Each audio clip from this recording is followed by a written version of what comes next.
નમસ્કાર, આપ જોઈ રહ્યા છો ન્યૂઝ 18 ગુજરાતી. હું છું આપની સાથે દીપા શર્મા. ચોમાસાને લઈને મહત્વપૂર્ણ સમાચાર. અંબાલાલ પટેલનું અનુમાન, હોળીની જ્વાળા જોઈને ચોમાસાનું તારણ. પશ્ચિમ ઉત્તરનો પવન જોવા મળ્યો. ચોમાસું સારું રહેવાનું અનુમાન વ્યક્ત કરાયું. અલ નીનોની અસર હોવા છતાં પણ ચોમાસું સારું રહી શકે છે. ગ્રહણ મોક્ષ 1 કલાક 15 મિનિટ. ચંદ્રગ્રહણ જ્યાં જ્યાં દેખાશે ત્યાં દોષ લાગશે. માંધાતાના મન પર અસર પડશે. માર્ચ મહિનામાં ગ્રહનો ભરડો રાહુ કેતુ વચ્ચે છે. અંબાલાલ પટેલે હોળીની જ્વાળા જોઈને આ વર્તારો કાઢ્યો છે કે આ વર્ષનું જે ચોમાસું છે તે સારું રહી શકે છે. અલ નીનોની અસર હોવા છતાં પણ ચોમાસું પ્રમાણમાં સારું રહેશે. ગ્રહણ મોક્ષ 1 કલાક 15 મિનિટ ચાલશે. ગ્રહણ જ્યાં જ્યાં દેખાશે ત્યાં ત્યાં દોષ લાગશે તેવી પણ જાણકારી તેમણે આપી છે. આ સિવાય તેમણે કહ્યું છે અત્યારની પરિસ્થિતિને જોતા કે માંધાતાના મન પર અસર પડશે અને એટલે જ આ યુદ્ધ જેવી સ્થિતિ સર્જાઈ છે.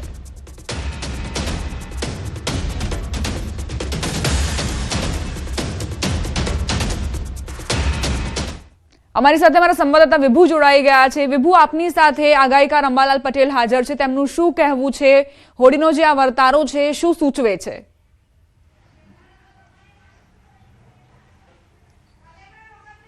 ચોમાસું કેવું હોય છે તેની રાહ છે તે તમામ લોકો જોતા હોય છે. ત્યારે અલગ અલગ પ્રકારે તારણ છે તે કાઢવામાં આવતા હોય છે. ગઈકાલે હોળી પ્રગટાવવામાં આવી અને હોળીનો જે ઝાર કઈ દિશા તરફ જાય છે તેના ઉપરથી પણ અનુમાન નીકળતું હોય છે. ત્યારે આપણી સાથે છે હવામાન નિષ્ણાંત અંબાલાલ પટેલ.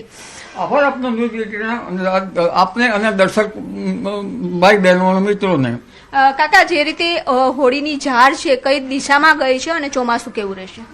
અહીં પાલન મુકામે હોળીની ઝાડ જોતાં બૃહદ હોળી બને છે અને આ મોટી હોળી કદાચ ગુજરાતમાં આવી ભાગ્ય જ છે. એટલે આ હોળીની ઝાડ સ્પષ્ટ જોઈ શકાય છે. આ હોળીની ઝાડ ઉત્તર દિશામાંથી આવી અને લગભગ દક્ષિણ દિશામાં જતી હતી, પરંતુ ક્યારેક પશ્ચિમ ઉત્તરની પણ રહી હતી. એટલે આ વખતે અલ નીનોની ધાસ્તી હોવા છતાં, સૂર્યકલંકો હોવા છતાં, પેસિફિક મહાસાગર ગરમ રહેવાની શક્યતા હોવા છતાં ભારતનું ચોમાસું સારું રહેવાની શક્યતા રહેશે. અલબત્ત પાછોતર વરસાદ અંગે કહી શકાય નહીં, પણ એ વરસાદ ગર્ભના લક્ષણ જોતાં પાછોતર વરસાદ થવાની પણ ધાસ્તી રહેશે. પાછોતર અલ નીનો ભય પાછોતર માસમાં છે. આમ છતાં પાછોતર વરસાદ થવાની શક્યતા રહેશે. ઘણી વખત અલ નીનોના વર્ષો હોવા છતાં ભારતનું ચોમાસું સારું આવેલ છે. કાકા, કહ્યું છે કે ચોમાસું એકંદરે સારું રહેશે, પરંતુ ચોમાસું વહેલું આવશે, મોડું આવશે, શું પરિસ્થિતિ જોવા મળી રહી છે? ચોમાસું લગભગ જોવા જઈએ તો આ વખતે કંઈક અંશે ચોમાસું મે મહિનામાં જેની ગતિવિધિ છે અને ગરમીના કારણે કેરળ કાંઠે, દક્ષિણ કાંઠે મે મહિનામાં અથવા આંદામાન નિકોબાર ટાપુમાં મે માસમાં આવી શકે, પણ દક્ષિણ છેડે ક્યારે પહોંચે છે એ તો ત્યારે જ ખ્યાલ આવશે. પરંતુ પ્રથમ ચોમાસાનું આગમન આંદામાન નિકોબાર ટાપુઓ ઉપર 12 મે પછી થવાની શક્યતા રહેશે, 12-13 મે. અને લગભગ 28-29 મે સુધીમાં તો આંદામાન નિકોબાર ટાપુમાં ભારે વરસાદ થવાની શક્યતા રહેશે. શ્રીલંકાના ભાગ ઉપરથી પણ આવતા ચોમાસું ત્યારે જ કહી શકાય છે જ્યારે 20-25 મે પછી કેવો વરસાદ થાય છે દક્ષિણ ભાગોમાં અને લંકા ઉપર. જી કાકા, આ જે ચંદ્રગ્રહણ છે, આ ચંદ્રગ્રહણની શું અસર રહેશે અને કેટલા કલાકનું હશે?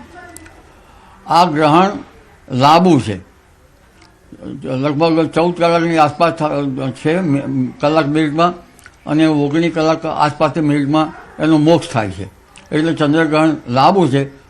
પરંતુ આપણે ગુજરાતમાં આપણા ભાગોમાં માંદ્ય ચંદ્રગ્રહણ હોય ત્યાંની અસર ઓછી થશે અને ઘણા ભાગોમાં વેધ પાડવાનો રહેતો નથી. ચંદ્રગ્રહણની અસર શું રહેશે? આ ચંદ્રગ્રહણની અસર અંગે જોવા જઈએ તો પહેલાં સૂર્યગ્રહણની અસરો જોઈએ. સૌ પ્રથમ સૂર્યગ્રહણ ગત અમાસે થયું અને આ પૂનમે ચંદ્રગ્રહણ છે. જેની ખાસ અસર માધાવતાઓના મન ઉપર થવાની શક્યતા રહે છે. માધાવતાઓના મનમાં લગભગ ચીલી, આર્જેન્ટિના અને આ ટાપુ પર, મોરેશિયસના ટાપુ પર, દક્ષિણ અમેરિકાના ટાપુ પર અને ચંદ્રગ્રહણની અસર જોતાં એ ત્યાંની અસર પણ ઉત્તર દક્ષિણ અમેરિકાના ભાગોમાં, ઓસ્ટ્રેલિયાના ભાગોમાં તેમજ કેટલાક ભારતના ભાગોમાં, રશિયાના ભાગોમાં આની અસર સવિશેષ અસર રહેવાની શક્યતા રહેશે. યુરોપિયન ભાગોમાં પણ રહેવાની શક્યતા રહેશે.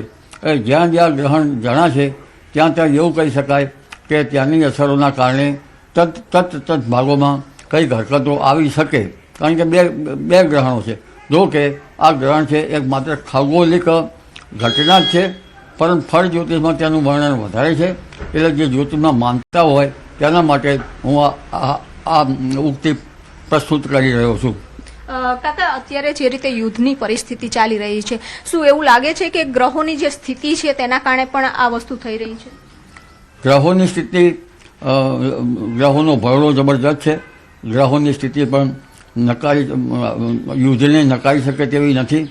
આ તો લગભગ 2026ના પ્રથમ સોપાનથી જ આ બાબતો બનતી હતી. કારણ કે કુંભ રાશિનો જે રાહુ છે તેની અસર ભારતમાં સીમાડે આવેલા અફઘાનિસ્તાનના ખડકાળ ભાગોમાં પણ થાય છે, પાકિસ્તાનના ભાગોમાં પણ થાય છે. એટલે ઉત્તર પશ્ચિમ જે ભાગો છે આપણા પશ્ચિમ સંલગ્ન, ત્યાંની સીમાઓ પણ સાચવવી રહે છે. આ ઉપરાંત મીન રાશિનો શનિ છે. મીન રાશિના શનિ દેશના ઉત્તરીય પર્વતીય ભાગોમાં, લગભગ ભૂતાન, નેપાળ વગેરે ભાગોમાં અને આસામ, મણિપુર વગેરે પૂર્વ ભાગોમાં થાય છે અને દરિયાના ભૂભાગોમાં થાય છે. શ્રીલંકાના ભાગો સુધી થઈ શકે અને આપણે દરિયાના ભાગોમાં થઈ શકે. પરંતુ જે યુદ્ધ જે ચાલી રહ્યું છે અત્યારે એમાં એક કુંભના રાહુની પણ અસર થઈ શકે. આ કુંભના રાહુની અસર યવન મલેશ પ્રદેશ ઉપર થઈ શકે. એટલે પહેલાં યવન મલેશ એટલે આક્રમણ કરનાર એક સમુદાય લશ્કરનો.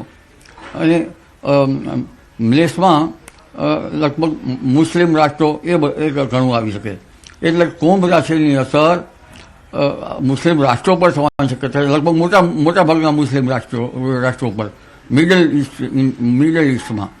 અને ત્યાંના લીધે માધાતાના મન ઉપર અસરના કારણે ઈરાનના શાસકો પરંતુ ઈરાનના શાસકોના મન ઉપર પણ અસર થાય. કારણ કે બુધ રાહુની અસરો છે. બુધ રાહુ અસર મન અને મગજ ઉપર કરતા હોય છે. એટલે જેના કારણે લગભગ મિડલ ઇસ્ટના શાસકો, ઈરાનના શાસકોમાં યુદ્ધ ઉન્માદ વધે અને ઇઝરાયલના ભાગોમાં, યહૂદી વગેરે ભાગોમાં તેમાં પણ યુદ્ધ ઉન્માદ વધે. પરંતુ આ મિથુન રાશિમાં ગુરુ છે અને ગુરુ હોવાથી એકંદરે ભલે સાનુકૂળ હોવા છતાં જે ટ્રમ્પ શાસન છે અમેરિકાનું, ત્યાંના માધાતા ઉપર પણ અસર થવાની શક્યતા રહેશે.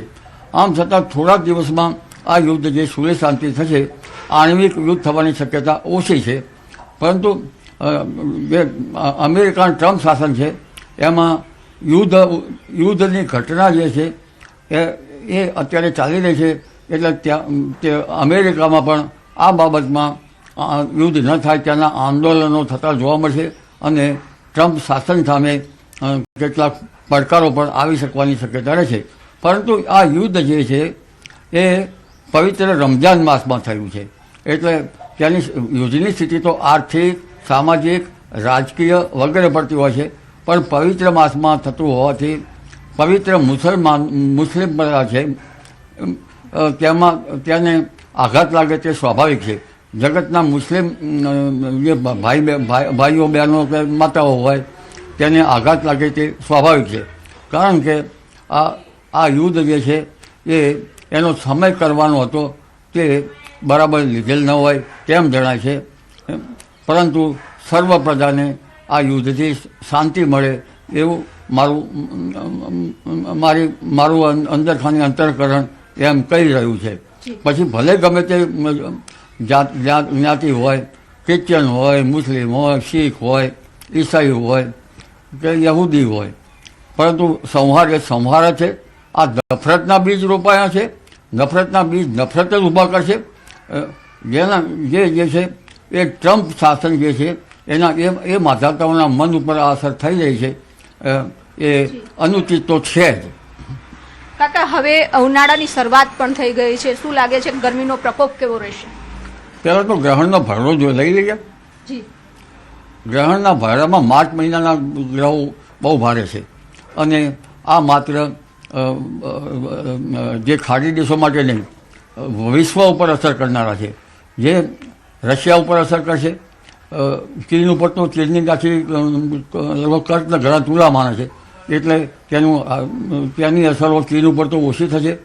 પરંતુ સૂર્યમંગળના અંગારક યોગ, મંગળ જે છે એ રક્તનો ગ્રહ છે, મંગળ સૈનિક છે, મંગળ લશ્કરી શાસનની અસર કરે છે, એટલે મંગળ જે છે એનો પ્રભાવ વધારે રહેશે. પણ સૂર્યમંગળ યોગમાં પણ સૂર્ય રાહુ યોગતા છે. રાહુ એ માયા છે અને સૂર્ય એ અધિકાર ક્ષેત્રમાં છે. એટલે અમેરિકાના મનમાં, ટ્રમ્પના મનમાં અધિકાર ક્ષેત્રની આ લડાઈ હોય તેમ જણાય છે, કારણ કે સૂર્ય રાહુ જેવા પાપગ્રહ સાથે આવેલ છે. અને અન્ય બાબતો જોઈએ તો લગભગ ઈરાન પણ અધિકાર માટે લડી રહ્યું હોય તેમ જણાય છે. આ ઉપરાંત મંગળ રાહુનો યોગ છે. મંગળ રાહુ પણ લડાયક છે, પરંતુ આ લડાયક રાહુના કારણે તેની અસર માયા છે. એક જાતની લડાઈ છે એ માયાના કારણે થઈ રહી છે અને મંગળ લશ્કરમાં છે.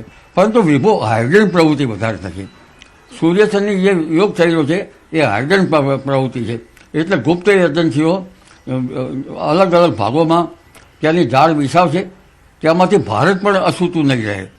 એટલે આ ગુપ્ત એજન્સીઓ જે છે એ ગુપ્ત એજન્સીઓમાં ત્યાંના સંદેશા લગભગ વિશ્વમાં યુદ્ધખોર નેતાઓ અથવા તો ત્યાં પહોંચતા થાય.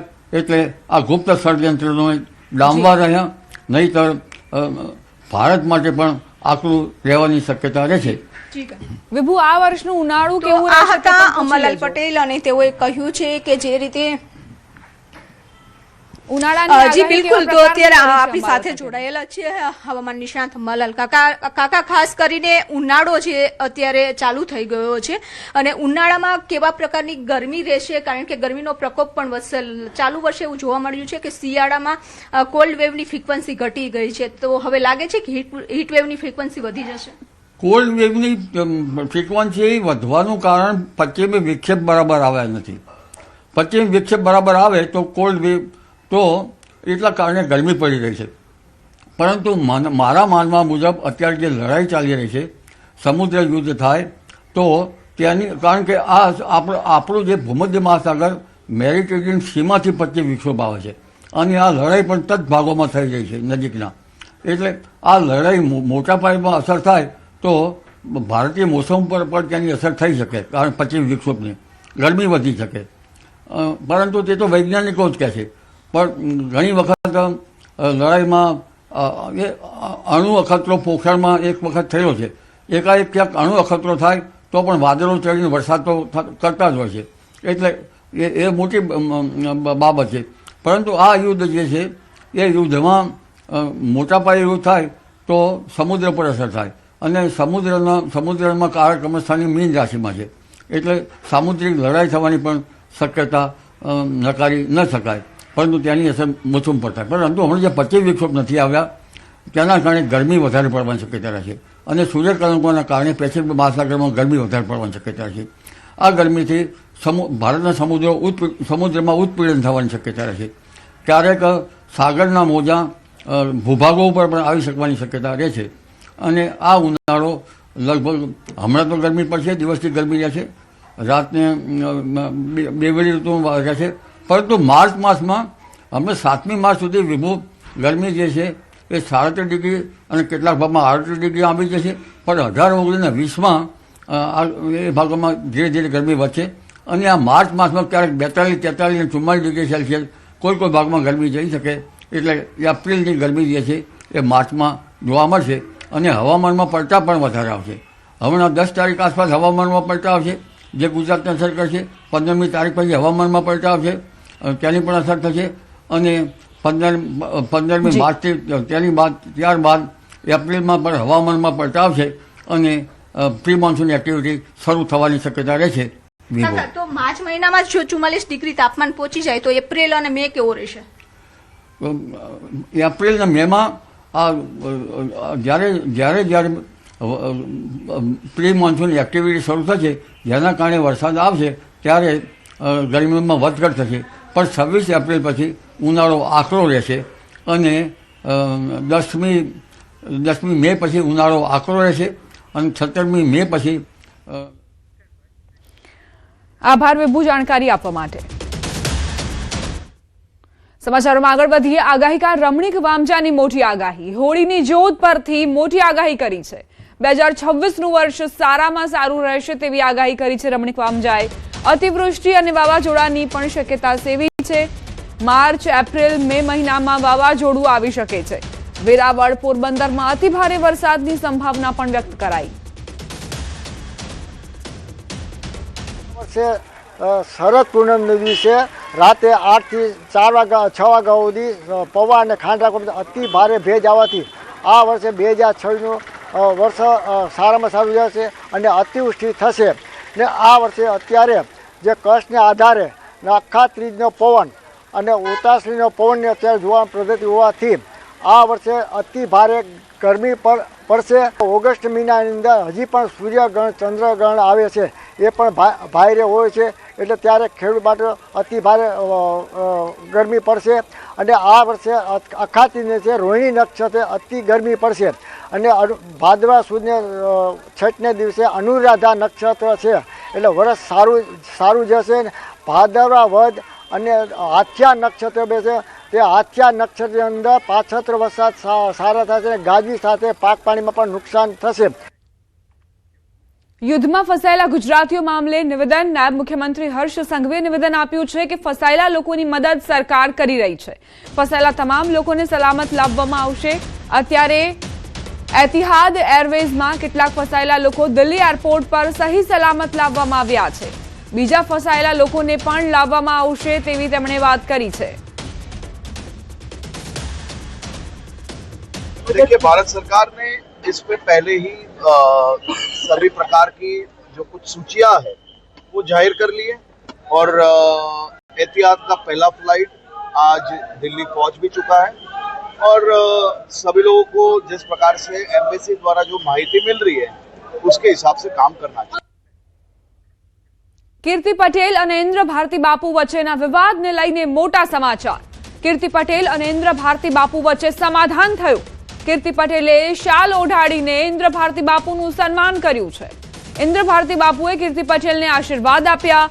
હરિહરાનંદ ભારતી બાપુ અને મહેન્દ્રાનંદગીરી બાપુનું પણ સન્માન કર્યું. તમામ વિવાદનો અંત આવ્યો. કીર્તિ પટેલે કહ્યું કે ભારતી પરિવારને તોડવાની કોશિશ ઘણાએ કરી, પણ ગિરનારી મહારાજે મેળ ન આવવા દીધો. ભારતી પરિવારને ભાંગવાની કોશિશ તો ઘણાએ કરી, પણ મેળ ના આવવા દીધો ગિરનારી મહારાજે. વડોદરામાં રફતારના રાક્ષસો બેફામ બન્યા છે. બેફામ બાઇક ચાલકે અકસ્માત સર્જ્યો. બાઇક ચાલકે અન્ય બાઇક સવારને અડફેટે લીધો. અન્ય વાહન ચાલકોના પણ જીવ જોખમમાં મૂક્યા. સમગ્ર ઘટના કેમેરામાં કેદ થઈ. વિડીયો વડસર બ્રિજ પરનો હોવાનું સામે આવ્યું છે. રફતારને લઈ શહેરમાં સતત વધી રહ્યા છે અકસ્માત. ટ્રાફિક પોલીસની નિષ્ક્રિયતાના કારણે નબીરાઓ બેફામ બન્યા છે.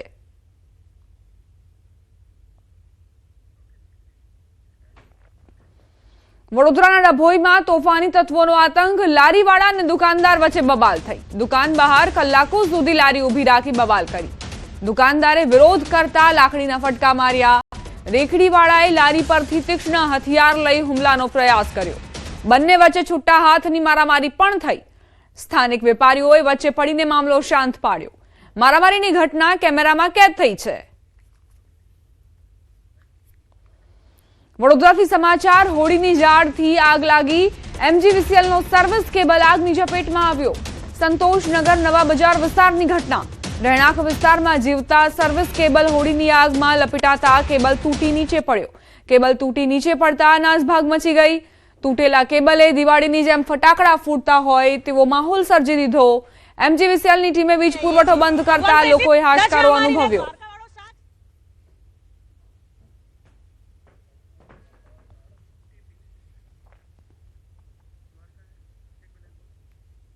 MGVCLના સર્વિસ કેબલને કઈ રીતે આગ લાગી તેના દ્રશ્યો આપ જુઓ।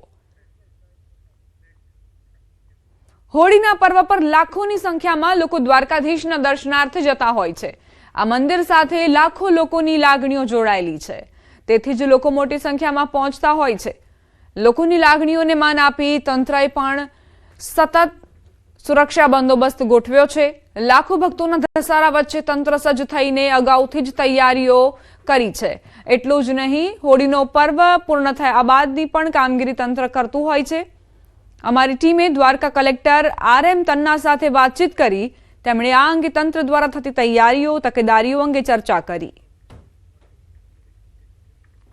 દ્વારકાનો નાથ જેને બોલાવે તેની જ હાજરી અહીં ચોક્કસ છે, પરંતુ તમામ જ્યારે ભક્તો આવતા હોય, મોટી સંખ્યાની અંદર જ્યારે હોળીનો ઉત્સવ ઉજવાતો હોય, ફૂલડોલ મહોત્સવ જે વર્ષોથી દ્વારિકામાં યોજાય છે, અને એમાં બી ગુજરાતના કૃષ્ણ મંદિરમાં હોળી સાથે ખાસ કરીને અનન્ય ભાવ જોડાયેલો હોય છે ભક્તોનો।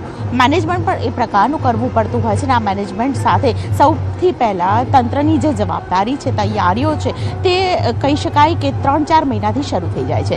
મારી સાથે અત્યારે જિલ્લા કલેક્ટર છે RM તન્ના સર, તેમની સાથે વાત કરીશું। તન્ના સર, જે પ્રકારે મેનેજમેન્ટ કરવું પડે, 3 થી 4 મહિના પહેલાં જ અગાઉથી જ આ તૈયારીઓ શરૂ થઈ જતી હોય છે। વહીવટી તંત્ર માટે દર વખતે એના લર્નિંગ્સ મુજબ સ્પેશિયલ વહીવટી તંત્રની કોઈ વ્યવસ્થા નથી, પણ તંત્ર આ બધાની અંદર કોઓર્ડિનેટર તરીકેની ભૂમિકા ભજવે છે। આની સાથે સંખ્યાબંધ જુદા જુદા વિભાગો કામ કરી રહ્યા છે। જેમ કે આપ સૌ જાણો છો, પહેલો જ દાખલો લઈએ તો આટલા બધા લોકો અહીંયા આવે અને ત્યાંથી જાય, કેમ્પો લગાવીને લોકો આવે, સેવા કરે, જમાડે, ખવડાવે, પીવડાવે લોકોને, પણ ત્યાર પછી કેમ્પ ઉઠી ગયા પછી સફાઈનું એક બહુ મોટી ચેલેન્જ છે। ગ્રામ પંચાયત જે વિસ્તારમાં થતું એ ગ્રામ પંચાયત તો ન કરી શકે, નેશનલ હાઈવે ઓથોરિટી અને બીજી અહીંયા જે ઇન્ડસ્ટ્રીઝ છે એના સહયોગથી, લોકલ વહીવટી તંત્રના સહયોગથી બધા સ્વયંસેવકો તૈયાર કરીને, કોર્પોરેટ કંપનીઓ છે એમનું ફંડનું યુટિલાઇઝેશન કરી અને મોટું સફાઈ અભિયાન આ સમય દરમિયાન પછી પાર પાડવું પડતું હોય છે। 2000 જેટલા પોલીસ કર્મચારીઓ અહીંયા હાજર હોય છે આ સમગ્ર દિવસો દરમિયાન। આટલા બધા મોટા પ્રમાણમાં લોકો આવતા હોય, સિનિયર સિટીઝન હોય, નાના બાળકો, લેડીઝ હોય, એટલે કોઈને મેડિકલ સર્વિસીસમાં અથવા તો કંઈ તકલીફ કે ઇમરજન્સી ઊભી થાય એટલા માટે મંદિરની આસપાસ પાર્કિંગના સ્થળો ઉપર વહીવટી તંત્ર તરફથી મેડિકલ ઓફિસરો અને બીજી આપણી જે જિલ્લાનું આરોગ્ય તંત્ર છે એની ટીમ અને દવાઓનો આપણે જથ્થો ઉપલબ્ધ રાખીએ છીએ। સંખ્યાબંધ લોકો પાણીની, જમવાની, ભોજનની સુવિધા કરે છે, પણ દ્વારકામાં આવ્યા પછી શું? દ્વારકામાં આવ્યા પછી પણ લાઇનમાં ઊભા રહીને એમને 4-6 કલાક, 8 કલાક, 10 કલાક ગાળવા પડે। એ માટે આપણે પાણી પુરવઠાનું તંત્ર અને લોકોના સહયોગથી લોકોને પીવાના પાણીની વ્યવસ્થા પૂરી પાડીએ છીએ। નિર્વિઘ્નપણે આ યાત્રા લોકો સંપન્ન કરે છે। વહીવટી તંત્ર એના અનુભવથી અને લોકોની જરૂરિયાત ધ્યાને રાખી અને એક સંકલન અને સપોર્ટની વ્યવસ્થા કરે છે। આમાં સૌથી વધારે લોકોની સફળતા આ પદયાત્રા દરમિયાન લોકોની આસ્થા, શ્રદ્ધા અને એમની જે ધીરજ છે, ગમે એટલી તકલીફો વેઠીને પણ યાત્રા કરવાની, તંત્ર એને ધ્યાનમાં રાખીને જેટલું દર વર્ષે પોતાના લર્નિંગ ઉપરથી દર વર્ષે કંઈ ને કંઈ નવી વ્યવસ્થા ઊભી થાય, નાનો મોટો કંઈક લોકોને વધુ સુખાકારી રહે અને સરળતા રહે, એવો અમારો પ્રયત્ન હોય છે। બધાને અમે એ જ વિનંતી કરીએ છીએ કે દ્વારકાધીશ ખૂબ કૃપાળુ અને દયાળુ છે। સૌ પોતાની આસ્થા લઈને આવે, એની આસ્થા અહીંયા બધાની ભગવાન પૂરી કરે છે। શ્રદ્ધાથી આવે અને પોતે જે અત્યારે ધીરજ રાખી આટલો મોટો માનવ મહેરામણ હોય છે, છતાં જે ડિસિપ્લિનના વેમાં અને ધીરજ રાખીને તંત્રની વ્યવસ્થામાં સહકાર આપે છે, એ જ રીતે સહકાર આવનારા સમયમાં પણ આપે। દ્વારકાધીશના મંદિરે જ્યારે કોઈ પણ વ્યક્તિ 1 પણ રૂપિયો વગર આવે છે, ત્યારે ખરેખર તે દ્વારકાધીશના મંદિરે આવીને દર્શન કરીને જાય, તે પ્રકારનું મેનેજમેન્ટ તંત્ર દ્વારા પણ છે। કેમેરા પર્સન પ્રકાશ સાથે દીપિકા ખુમાણ, ન્યૂઝ 18 ગુજરાતી।